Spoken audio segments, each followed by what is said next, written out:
is your experience working with and or supporting trio programs?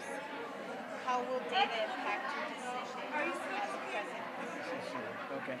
You know, yesterday we were throwing words around like trio and STEM and all the rest of that, and I wondered, you know, if people I understand don't know that. what trio is. I mean, honestly, I know it's a program we have, but I don't know. Yeah, yeah.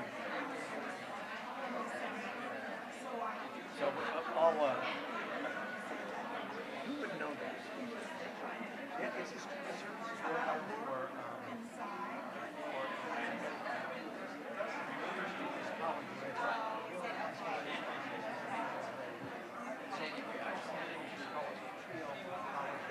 Yeah, that's good.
Good morning. Good morning. If I may have your attention, please, for just a minute. It would really help out us and our candidate if a good number of you move forward. So,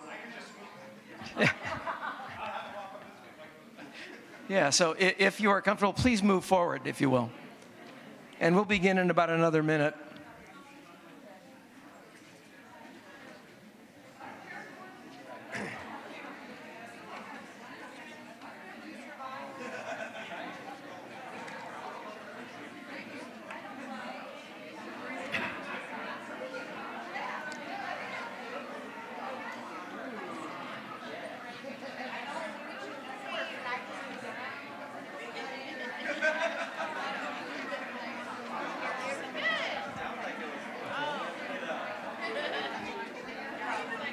Okay. Oh, good. Thank you.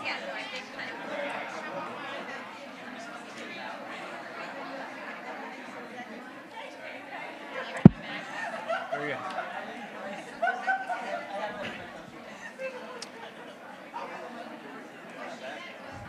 Good afternoon.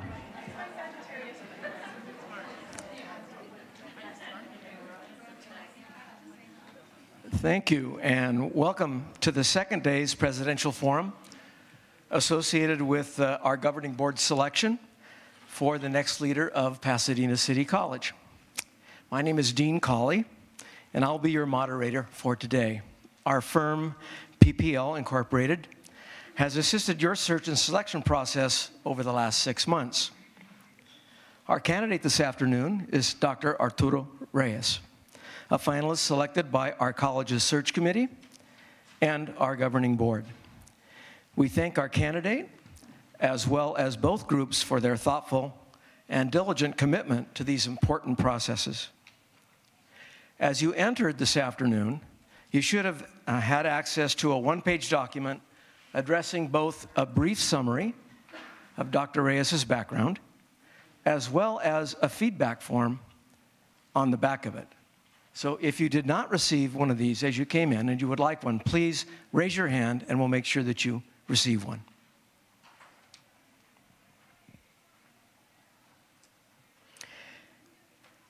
At the conclusion of today's forum,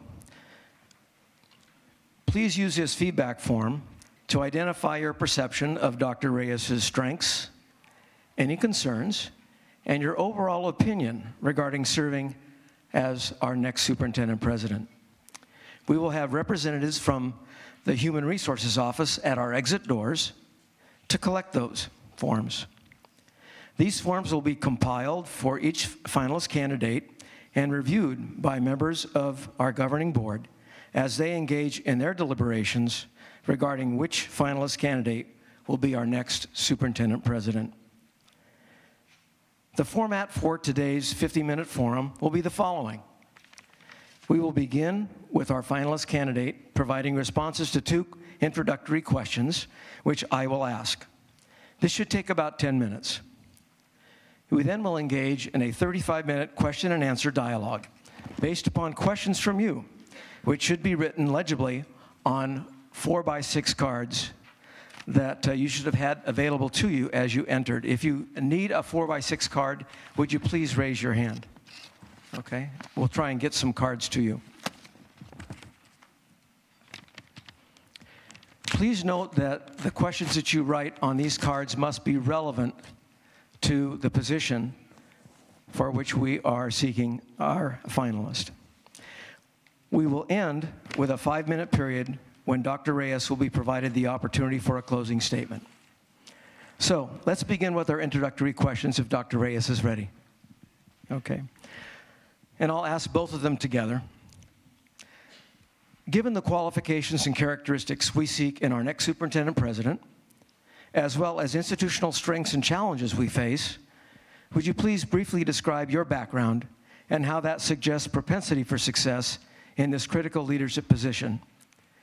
And after your first 6 months in the position, what criteria would you use to evaluate your effectiveness as our new Chief Executive Officer? Thank you, Dean, for the question, and thank you all for being here today. I know you're busy, and I know this is an important decision that the board is going to make with your input, so I wanted to acknowledge you for being here and thank you as well. I want to give you a little bit of my background, even though you have my bio there, because I want to talk to you a little bit about, maybe more about who I really am, and then how who I am and what I've done may have led me to this opportunity and may lead me to be the next superintendent president. So I'll start by saying that when I started in the world of education many, many years ago, I started in K-12. And I worked as a student worker. Later, I worked as a classified staff member. And then I became a teacher. And I worked for 14 years. And one of the things that you'll learn about me is that I have always had the pleasure and the privilege and the opportunity to work in very diverse communities. So when I got the chance to become a teacher, I chose to teach in the most diverse school in the city where I lived. From that point on, I went over to Cosumnes River College, and there I was a soccer coach, and I was also a Spanish teacher, tenure track. And Cosumnes River College at the time was known as one of the most diverse community colleges in the state, if not the nation, having over 20% Latino students, 20% African American students, over 20% Asian students, obviously 20 to 30 or more percent of white students. So I learned a lot about equity, cultural competence, and diversity during that time. From Cosumnes River College, I had the privilege of moving from faculty at Cosumnes River College, from faculty into the dean position as an interim, and then stayed there for 7 years more as the permanent dean of humanities and social sciences. So I know instruction pretty well. I know academics. I know scheduling and all those things that are related to an academic dean position. I had the honor of working for a year at the State Chancellor's Office, where I worked in both at that time, it was basic skills. And then I also worked in workforce and economic development at the, I'm a little nervous, can you tell? A lot of faces. So I also worked in workforce and economic development there at the Chancellor's Office. And after doing that and leveraging everything that I had learned in K-12 and the work I had done at Cosumnes and the work that I had done in the community, I decided to apply for vice presidencies. And I was very fortunate at the time that I had 3 opportunities to become a vice president. And of the 3 that came together in about the same 2-week period, I chose to go to San Jose City College, which was about 90 miles away from my home. And I chose it because it was very diverse, because they were very progressive, and because they were really interested in doing equity work that many of the other colleges, and especially the ones that I had been selected for, weren't willing to do. So equity work for me has been something that I've engaged in since probably 1986, when I started in the public education system. So after going and working there, I ended up going over to Solano, and then I went to Mendocino College, Mendocino Lake Community College District, where I've been for almost 6 years, 6 years in January.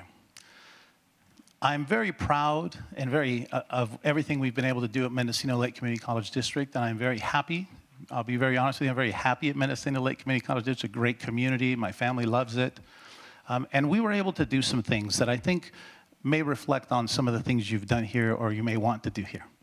Some of the things we did at Mendocino were to create a more inclusive college climate and culture.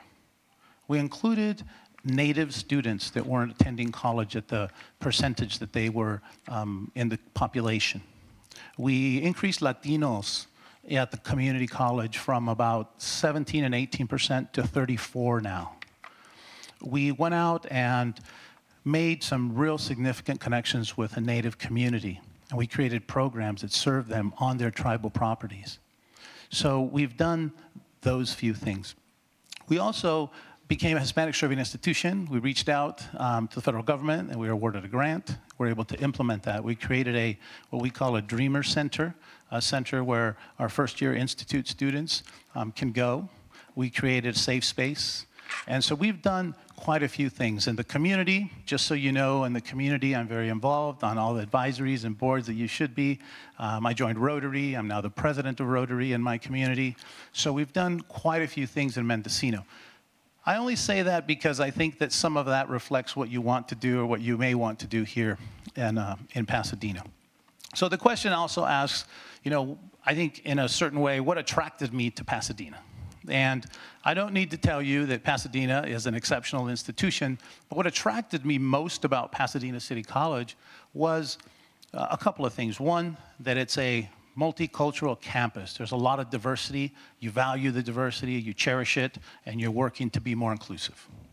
Another thing that attracted me to Pasadena City College was obviously your success, your excellence in academics. And along with that, the work that you're doing that is fabulous in terms of transfer and the success that your transfer students have. You have a Pathways program that I see grew from 400 to 4,000 in a short period of time. Those are all very innovative things. So those are some of the reasons and some of the things that attracted me to Pasadena City College. I'll tell you, though, that when I looked at the qualities that you wanted in a president, and I looked at those characteristics that you were seeking, I thought that who I am and my experience with the equity work really aligned with Pasadena City College in 2 or 3 specific areas. One of them is in the equity work that you've been doing. It's incredible what you've been doing here with equity. And there are a number of people in this room, and I could mention some of them by name. I know that your Senate has been very involved, and I know that Cynthia has been very involved, and others. And so it's amazing work. And that aligns squarely with who I am and what I've been able to do at the different places I've been. You're working with the Center for Urban Education, Q. I've worked with the Center for Urban Education at the 3 different institutions that I've been with. I worked with the Achieving the Dream folks at one of the institutions I was at. So I understand about data. I understand about eliminating barriers. I understand that we have to really disaggregate the data and that we must always do everything we can to make sure that all students are successful. The other thing that really resonates with me in Pasadena, and I think I bring to the table, is my commitment, and it was in your statement. You want somebody who's committed to the mission of community colleges. And I don't think you'll find another person who's as committed to the community colleges as I am, personally and professionally. You know, I chose to work in community colleges. I chose to go to diverse institutions. My family, to give you a personal example, both of my boys, who were both, you know, A through G eligible and ready to go to the university, they both went to community college. And I was proud of that. I think it's because they see the passion that I have for community colleges. One of them went to community college, transferred to Cal Berkeley, and now he's in his last year of law school. The other one is at a community college now. He's playing sports. He's ready to finish. He's finishing up his transfer work to transfer to one of the UCs. So on a personal note, on a personal level, we really believe, and I really believe in community colleges. So as a professional, my values, my belief in equity, and my truly sincere belief that community colleges are they really are the only option for students of color, for marginalized communities, for poor students, for foster youth, for veterans. We're the only hope for those groups. And that's why I've dedicated my life to community college. Now, what about Pasadena? And what can Pasadena do with that, you know, the aspirations of that mission? I really believe that Pasadena City College has an opportunity much greater than many of the other community colleges, if not all the community colleges in the state. We have mandates coming at us. You guys all know, right? We have mandates. We have legislative initiatives. We have AB 705. We have guided pathways. You know them, I can see you nodding, right? We have integrated planning. We always have accreditation there. We have all these different things, the multiple measures going on. And I think that all 3 of the finalists and others could come and help you because you're so strong in terms of what you're doing with your faculty inquiry groups, what you're doing, you know, to address guided pathways and all of that, that we could all be successful in implementing the new funding formula and making sure that we, you know, are able to succeed in that new environment, new funding environment. But what I bring, in addition to that passion, is I bring what I believe is a vision of how Pasadena City College could move forward. Because you've set the foundation with all your work to be the model community college, not only in implementing all of these initiatives, but of taking things one step further. You know, the faculty inquiry groups, the work that you're doing in the classroom, the communication and the connection that you've created between student services and academics. If all of that were to scale up, if the Pathways program served 20,000 students, if the instruction in the classroom were about metacognition, were about conceptual learning, were about truly student-centered instruction, if all of that were to happen, then we wouldn't have to worry about equity. And I believe that Pasadena is one of the few colleges in the state, if not the nation, who has the capacity and the commitment to excellence that could remove the need for equity work, because we would have such an inclusive community and we would be able to have 100% success. The gaps, the opportunity gaps, the achievement gaps as they're called, would disappear at Pasadena Community College. I believe that because of your history. I believe that because of what you're doing now. And I believe that in terms of the capacity that we have for the future. And I truly believe that with all of these initiatives, they're very fundamental and basic for Pasadena, but to take those and build on them we could be the model. We could be the model for the state. We could be the model for the country on how to take those initiatives and step them up and really make a huge difference ultimately for those that we're here to serve, which are those are our students. We need to make sure that all of our students are successful. So that is, I think, in a brief 5 minutes, a little bit about my background and how it relates to what you put out in your job announcement. In terms of how I would know where I am in the 6 months, in the 6-month time period, I would know how I'm doing as a leader. I would know how I'm doing at Pasadena by, first of all, listening to you, because you don't seem like a group that's going to sit back and let things happen. That's why I'm here, okay? Because you're not that group. You would tell me. I would meet with the leaders. I would meet with leaders of the classified staff. I would meet with the student groups. I would meet with the faculty, with the management group, and I would get to know who you are, and I would get to know you, and you would get to know me. You would know what I stand for, what I believe in, and you'd know how I could support you. I would listen, and I would learn for 6 months. I would also meet with the formal groups, obviously, with the leadership and all the different constituent groups. And I would make it a point to reach out into the community. So I would, just like I've done every place I've been, I would reach out to the different organizations.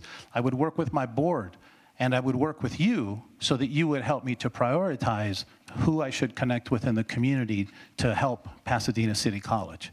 And I would work specifically with the board to set some priorities for myself and for our institution so that in 6 months, when I meet with them, we would know what direction we want to take and where we want to be at the next 6 months. And Thank you, Dr. Reyes. We probably ought to move to the open question and answer, so please wrap up in another minute or two, if you would, please. Oh, a whole another minute or two. Thank you.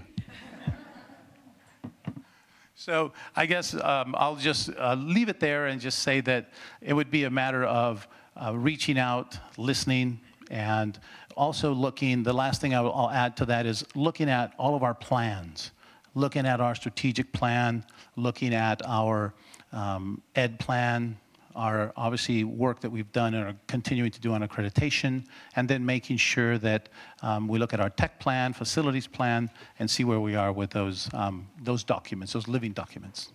Thank you. Thank you, Dr. Reyes. So audience, to begin our 35-minute question and answer dialogue, please raise your hand if you have a 4x6 card, and it would be helpful to us if you'll pass that card to the end of your row so that our facilitators can pick up those cards at the end of the row. We'll make every effort to get to the topic of each question submitted, and you see I'm up here shuffling cards. I'm trying to put similar cards together so we ask one question rather than 2 or 3 on the same topic. And we've already received some cards, as you know, so let's get started. So our first question is this. Dr. Reyes, why are you seeking to leave your district after 5 years? And where do you see most of your personal growth happening if you were to move from a college of Mendocino size to one of PCC's size? So I believe I touched on it a little bit in the introduction, but I'm very happy at Mendocino College. I think we've accomplished a lot at Mendocino College. But I also understand that some of the skills that I've been able to develop and hone at Mendocino College, and all of those things that I have learned at Mendocino College can also be applied at a larger institution. I know sometimes, and I did this before when I was at Los Rios, or I was at San Jose, or I was at Solano, and you think of the small colleges as really being less, I guess, less complicated or less complex. And actually what I've discovered and the skills that I bring are that at small colleges, all the requirements are the same, all of them. The difference is that we have fewer people doing all the work. You know, when I looked at your participatory governance, shared governance rosters and who goes to the meetings, there are literally dozens and dozens of people who participate. At our college, unfortunately, it's the same dozen that does it all. And the same is true in my position. So in other colleges where I'd been, the chancellor or the presidents or the vice presidents, they didn't engage in matters that I engage in at a small college. So I have become, believe it or not, very knowledgeable about risks and budgets, facility use, maintenance, all the way to copiers, and all the way to HR matters, okay? I'm involved in a lot more at a small college than I would be at a college this size. And as a result, I think you develop a little more breadth and depth in what you do. So in coming to Pasadena City College, I don't think it would be a matter of learning any more of the technical pieces, because I think I've explained that I have to do those anyways. I do them now, and I enjoy it. But I think what it would be, and just in a couple of areas that I think are really clearly different. One is that there's a lot more competition here for students. In Mendocino, there's one college, pretty much community college in the entire county. So we are the college of choice. And I think here, one thing that I would have to learn is how we leverage who we are to attract more students, not only from our local community, because I know that Pasadena has a little over 60% of our students coming from outside of the district. So how do we leverage what we do at the college to bring more students from the local community? And then how can we remain competitive to attract students from outside of our community? And so related to that, there are a lot of things that we did there that I think can transfer here.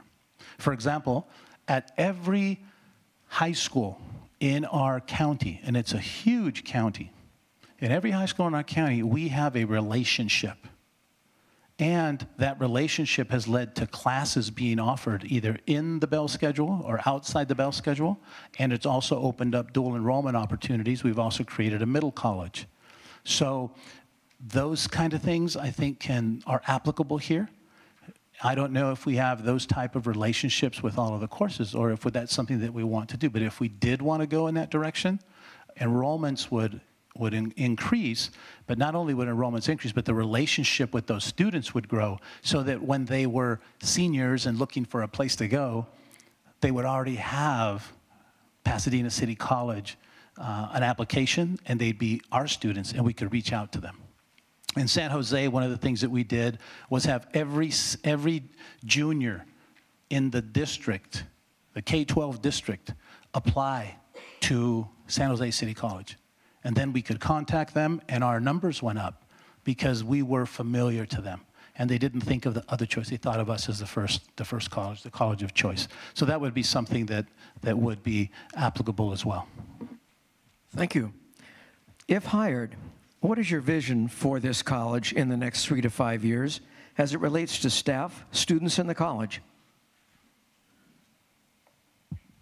You said staff, students, and? And the college. And the college. I think I've touched on it. Maybe that intro was a little too long, huh? Is that what I'm sensing? I think I've touched on that. I firmly believe that you have done wonderful work to this date to position yourself where you are. I think that is evident by being a finalist for the Aspen Award. It's evident on the numbers that you have, your data, your retention, success, persistence that I looked at. Your planning is, I think, stellar. So Pasadena City College is in a very good place. The next 3 to 5 years, I really believe that we would have the opportunity, and I'll be specific. If we can get, and you've already started on this, so it's not like something new I'm telling you. If we could get the student services, student success classes, the pathway program, the CTE folks, to all really engage in what it means to have students learn and to be supported. If we could have a support program an ideal support program where student success classes are taught either in collaboration or with the guidance of the academic areas. And if we could get the academic areas to support what was presented in the student success classes on a regular basis. And if we could do those two things, if we could get CTE to work with the academic folks to make sure that the students who go through the certificate programs have an opportunity to move on and get a bachelor's if they're interested. If we could create that and then work with the K-12s like I mentioned and get a pathway that's clear from every high school to us and have them all register, and then continue the partnerships we have with some of the institutions. And you have partnerships with many very good institutions, four-year institutions. But if we could do more articulation and create a clear, seamless path from high school to us, to them, and make that the option, the best option like it was for my sons, because it's much less expensive for the families. It's better because I really believe that at community college, and in particular at Pasadena City College, the instruction is pretty amazing. So if we could do those things, we would position ourselves to have a 90% success rate, 90% persistence rate, to create a real inclusive environment where all students are succeeding. And that's my passion, and I think that that's what we could accomplish here in the next 2 or 3 years. Thank you, Dr. Reyes. I have several cards that are similar, and so with regard to this particular topic, so I'll try and ask them together. Pasadena City College is an HSI, Hispanic Serving Institution, with over 50% Hispanic student population, the majority of which are Mexican and Central American origins. Given this relevant fact about PCC, what role do you see Chicano and Latino students playing in bridging equity gaps and improving campus climate? Have you supported these studies and departments in the past and your prior experiences as an educator and an administrator? I think I got all of that. Again, I think some of that was covered in the intro, so I'm going to keep referring back to that because it was long. But I will say that we became an HSI. We did apply for a grant and received it. But my history is not just Mendocino College. It goes back. In San Jose City College, before there was AB 540, before there were as many HSI grants as we have now, before they may have even been designated as a Hispanic Serving Institution, we created programs to serve students, and we created centers where they could come and feel safe and feel comfortable. So in terms of students at our college, not only Latino students, but now veterans, and now many of our groups, including foster youth, they feel welcome. Our native students feel welcome. We have a Buddhist temple, and we have a pretty sizable Asian population in Ukiah, where our main campus is. And we have relationships with them as well. So their students come to our college and feel safe and feel like they're included in what we're doing. So my whole life, I think, has been dedicated to that type of work, and I would continue to do that work here as well. We also have a related card regarding TRIO programs, a federally funded program for supporting historically underrepresented students. So maybe a comment about that as well. Sure. So I've had the opportunity to work with a number of federal programs, including some of the TRIO programs. And again, the support for those programs is based on my commitment to equity and to social justice. And those programs help the populations that need the most help. So I'm very supportive of those programs. I've been supportive of those programs. I will continue to be supportive of those programs. Obviously, there's some parameters with those grants, and I would support the expectation from the grant, and we would implement everything that we could implement based on the grant's parameters. Thank you. Yes. The next question, I'll relate two cards together. How do you plan on working with AB 705 at Pasadena City College and ensuring student academic success? And then a bit more generally, how will data impact your decisions as president of our college? So can you remind me of that second one in just a little bit so I can go to 705? Thank you. So AB 705, I believe, makes a lot of sense. And I know that I've spent some time with Michelle Siqueiros from the Campaign for College Opportunity. I've looked at the data, and it truly makes sense. we've had conversations on our college. Our faculty are working through that. So I think in general, I would say that I would be supportive of whatever results from the process that's been taken on at the institution, led by faculty, to get us to a place where we can move forward and implement AB 705. From my personal perspective, and I would support anything that aligns somewhere near this, because I think it's the legislation, it doesn't make sense. And I guess I can go back a little bit, since I haven't taken that long on the last two questions. When I was at San Jose City College, we received basic skills funds. And we received quite a bit of money. And I went to the ESL department and I said, what do you want to do with these new funds? And this was back in probably 2000, maybe probably about 2000 or 99. And they said, we want to create 2 new levels of ESL because our students aren't doing well. So we want to create 2 new levels below the levels we currently have. And I thought to myself, okay, well, let me take a look at this. And this leads to the data question a little bit. So I went and looked at the data. And I saw back in 99 or 2000 what the research is showing now. And that is that the students who started like 4 levels below English through the ESL sequence rarely, if ever, finished that sequence.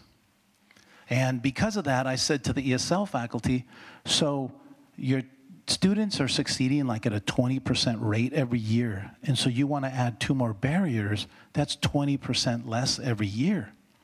And to their credit, they understood that. We had a great conversation, and they decided that instead of adding levels, they were going to add what we now call supplemental instruction to support the students while they were in the levels that currently existed.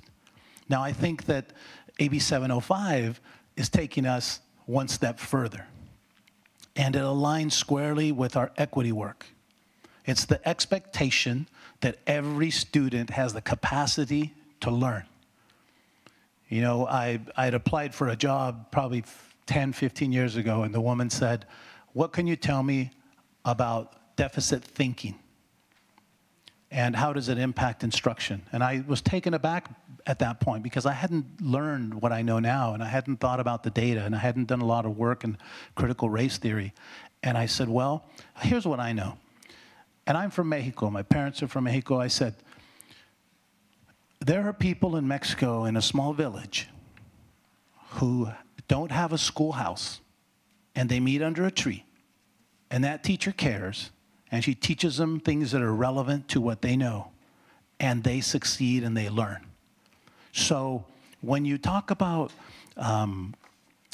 AB 705 and you talk about students, do the students, the basic assumption, do the students have the capacity to learn or not? I would say they do. I think human beings have that capacity. Whether they're poor, whether they're undocumented, whether they speak any other language, they have the capacity. And so let's assume they have the capacity, and let's put them in that class. And then let's see what we need to do, not what they need to do. Let's see what we need to do to make sure they succeed. And that is, I think, what AB 705 is about.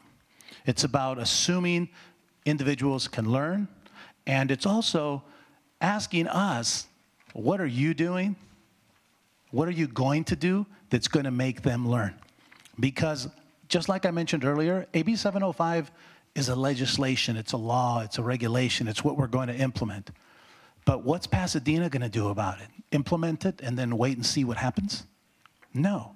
Pasadena, I hope, is going to take a look at what that means to us, create opportunities for every student to succeed, and change how we teach those classes, because that's part of AB 705, is what are we going to do once we get them? If I've always taught the highest level of English or math, and now I'm having students come to my classroom who, in my estimation, should be 2 or 3 levels below that college level math, am I going to continue to do the same thing? And if I do the same thing, what's going to happen to my students? So I think the legislation is a small piece, just like all the other initiatives are only the tools. They're the lowest standard. From there, what are we going to do? How are we going to change our classes? How are we going to provide supplemental instruction? How are we going to provide the services, the student services? And it's that integration so that all of these students can succeed. And all of that is based on data. So is 705. Thank you. I have about 20 cards, and I'm sure that I'm not going to be able to get to most of them, but we'll get to as many of the cards as possible here. So, Dr. Reyes, please explain your experience in dealing with college foundations and their value to a California community college.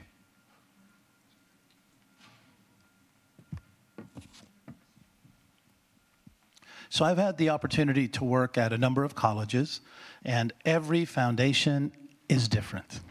I will say that. Some foundations work to support the operations of the college. Other foundations work to support initiatives from the college. Other foundations create special programs and then work on those programs and make sure those programs are successful. And other foundations, and the one where I'm at now at Mendocino primarily, they work on supporting students through scholarships. So all foundations are different in terms of their purpose and where they put their resources. But as my role as the superintendent president is to work closely with the foundations so that they know what our needs are. So they understand what Pasadena City College needs. In addition, at many of the colleges where I've been, my job is also to go out in the community and establish those relationships with those who may be inclined to make donations. And then if I have a good relationship with that individual or those individuals or that organization, then my role has been to go out and help them to do the ask to solicit monies for the foundation. So obviously, I serve on the foundation board. I participate in the foundation activities, and seek their support and guidance in initiatives. At Mendocino College, for example, our foundation has a relationship with the hospital, and many of our board members are former hospital employees, and so they really support our nursing program. So they donate every year funds to pay for a faculty member in the nursing department. That relationship from the foundation led to conversations about a physical therapist assistant program, because those of us up in Mendocino, we're a little older, and we need a little more of that physical therapist work, and there aren't enough physical therapists. So we're in the process of developing a physical therapist assistant program. And my sense is that the foundation will help us in that endeavor as well. So that's some of what I've done with foundations, but they are different at every institution. Here at Pasadena, I would look forward to introducing myself to the foundation folks and obviously learning how they operate and what they would see as my role here at Pasadena. Next question, how do you balance the political variables within the Board of Trustees and the community at large with the day-to-day operations of a presidency? Oh, that's easy. I've had the opportunity to work with boards directly at 3 of the colleges. San Jose, I became the interim president at a time when the chancellor had left. So I was able to do a little bit of work with the board there. At Solano, I was part of the executive team, so obviously we work with the board there. And then here at Mendocino Lake Community College District, I am a superintendent, so I work with the board quite a bit. Just like foundations, every board is different. And my board at Mendocino really isn't as political as I think the question may imply. But I think I would instead want to answer the question this way. I work for the board as a superintendent president. So I need to understand what the board wants to see happen at the institution And I need to understand from the board, because they reflect the community more than they reflect us as employees. You know, what does the community want to see? They elect the board. And then what does the board see as their vision for us? And I've always had success by asking the board to share with me their priorities so that we get them down on paper and we can all work towards them and we all know what they are. So when they establish their priorities for us or their goals for the year, then I can share those. And I will align my goals and my expectations for myself to those priorities. And those priorities include a lot of different areas. It depends on the boards. So the college constituencies, all the groups, all of us, will know what the board wants, what the board hopes for, what they expect. That makes it pretty easy to align those things because there are no secrets. I think if I didn't engage in that conversation and I didn't have a sincere, trusting, open relationship with the board, then it would be difficult. But that's what I would do. Have a relationship where they can say, this is what we'd like you to do. We share that publicly. Then when we go to make a strategic plan, then when we go to look at the Ed Master Plan, then when we look at what initiatives we're going to really focus on and which ones we're not going to put so much effort into, it's clear what they expect. So years, it's not going to happen initially. It's not going to happen right away, and it doesn't happen anywhere. But after this happens for a couple of years, then all of the planning committees, everybody knows what those priorities are, and they know what the goals are, and then you become aligned. And I would assume that Pasadena is such an excellent institution that that already happens, and so I don't know why the question came. Thank you. What are your thoughts around business and industry and workforce development and its influence on our campus? How do you see their involvement, and do you have some experiences you can share in regard to that? Sure. So I do have some experience when I worked at the Chancellor's office in workforce. And then, obviously, at all of these positions, the career technical education has become as important as it should be. I think there was a while there where career technical education was considered a stepchild to what we did in community colleges, and that's no longer the case, and rightfully so. Some students prefer. I looked at some data from the LA Orange County Regional Consortium regarding Pasadena, and they show that 42% of the students at Pasadena are in CTE areas. And that surprised me. But obviously it's true. It was in a document. So my experience in this world has varied. I think that's a sign that I'm getting older, right? I have a lot of experiences. But in San Jose, we work with the folks from Silicon Valley to develop partnerships. We work with the Labor Council, and we work with apprenticeship programs so that our construction program was preparing students to go into the apprenticeship program, or the apprenticeship program students were getting units in order to be learning their trade. At Solano, we met with, obviously, the Labor Council, and we met with all of the different trades to make sure that what we were doing aligned with what they needed when they got out of college. We are today blessed to have all the funds from Strong Workforce. And fortunately for the region, fortunately for the state, there's now much more coordination. And we're not able to just create a program for the sake of creating a program. And our CTE students and the work that they're doing, if they complete a certificate, if they complete 9 units, if they get a living wage when they leave, they're being counted as a success for community colleges now, which didn't happen before. So I think that all of those things together really give CTE a prominent role in what we do at all of the colleges. But the funds have been a blessing, and I think in this area there have been millions and millions of dollars allocated, and I think that the areas that they've allocated them to align pretty well with the needs of the community.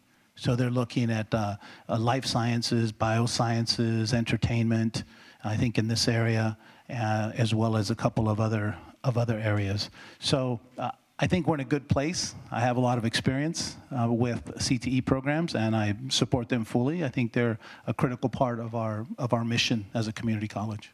Thank you. We have time for one more question, so I'm going to combine two cards related to it. Dr. Reyes, how have you personally demonstrated cultural competence? And is this a value for you? And then within that, with PCC's 80-plus formal student organizations, including the associated students, how do you plan on connecting with students on a level that is not just surface? That's one question. Okay. I know it's harder at Pasadena City College, but at Mendocino College, I spent a lot of time in the student center, in the cafeteria. I see students around my office. I see students in the quad. I obviously go visit the different centers on campus so that I can stay very, very much connected with students because, again, that's why we're all here, is for the students. So I would continue to do that. Obviously, there's some formal channels. One of the things that we added in the last few years at Mendocino was our planning and budgeting committee. We offered a seat to a student through the student government. We have students who sit on our hiring committees, as you did here with the search for this position. And we have students involved, obviously, at the board meeting, and they give reports to us periodically. So we work very well with the student groups, and I would continue to do that here, although I know it's a much larger scale, and it's not easy to know people on a first-name basis as you walk by on the way to the cafeteria. In terms of equity and diversity, I'll tell you, that's a great question for me to end on because it's a challenging one for me because it's so natural, but I've learned over the years to try to express it in a way that makes sense to others. I live it. I mentioned earlier that my family came from Mexico. My dad was undocumented. I learned English in school. When I started, I spoke only Spanish. Most of my peers, most of my colleagues, most of my friends never made it to college. Very few of them made it out of high school, and some ended up in places that we don't want to talk about. So I feel that I was blessed to go to school, and I feel that I was fortunate. But I lived in a world of affirmative action, and I was given things that today people would think I didn't deserve. And I was admitted into Sac State with a very low GPA that I won't say in front of this group, because they wanted to have people of color. So that's why when we talk about AB 705 and we talk about all these other initiatives and whether students can learn or whether students can be successful or not, it's a no-brainer to me. Because if this guy was fortunate enough to do that and lucky enough to get some breaks, we need to create those breaks for everybody. We need to make sure that it's not an accident that people like me go to school. We need to make it normal. So in terms of diversity, it's funny how the pendulum swings, right? I remember when diversity and cultural competence was having a celebration. That's how old I am. Okay? And when I did my master's, I talked about how cultural events on a high school campus could influence student engagement and connection to the school. And now we realize that in a lot of ways, that's important still, but it's also meaningless when you're talking about outcomes. So equity for me has changed from feeling good about people, letting people come and visit you and getting to know them and eating their food, to literally, and I don't want to go to the extreme before I tell you the steps, right? But then it became, okay, let's make sure that these people have a place and they're engaged. And then let's make sure that these people have a voice. And it kept progressing. And today, I'm so proud to say that equity to me is, what am I doing as a leader and what am I doing as an institution to 100% guarantee that students of color and students who are not achieving at the same level as others, what am I doing to change it? And what's our institution doing to change the structural barriers to change our practices, to change our way of teaching. What are we doing? Because the responsibility used to be on those people to share their food, and now it's about what are we doing to share the resources and to share the success. And I love that we're going down this road, and I love that we're having these conversations, because we need to hold ourselves accountable. We are the last hope for students of color and poor students. And we can't continue to fail them, and we have for a long time. So all this legislation, it's a result of our failure to make sure that all of our students who come to us of need are successful. And so that's what equity means to me today. Very, very different from what it meant to me 30 years ago. But I think, that is what I bring to Pasadena City College. It's the knowledge that 5 to 7 years from now, this is going into my closing statement, I think. Thank you. And thank you, audience, for your participation. I apologize for the half of the cards that we were not able to get to. So, Dr. Reyes, we now have, well, maybe just a couple of minutes left for you to provide us with a closing statement. I'd be happy to. First of all, thank you for allowing me the privilege of being here to speak to you, and thank you to the committee and everybody who did the work and the board for moving me to be a finalist and be able to share my perspective with you and share this time with you. I think I'll just continue where I left off. I really believe that the community colleges in California are the aspiration and the hope for our communities. And with that, I believe that of all the community colleges in California, Pasadena City College is one that has done an excellent job and has a long history. I want to be here. I want to be here to celebrate your 100th year anniversary. And I want to be here so that those dreams of all of those students become a reality. There are very few colleges who can become the premier institution in the country. And Pasadena City College is one of those institutions, and I would like to be here to help you to achieve what I already know you want to achieve, because you've done so much work already in making sure that all of our students can be successful. So with that, I want to thank you again, and hope you have a great and wonderful day, and thank you so much for the opportunity. Thank you, Dr. Reyes.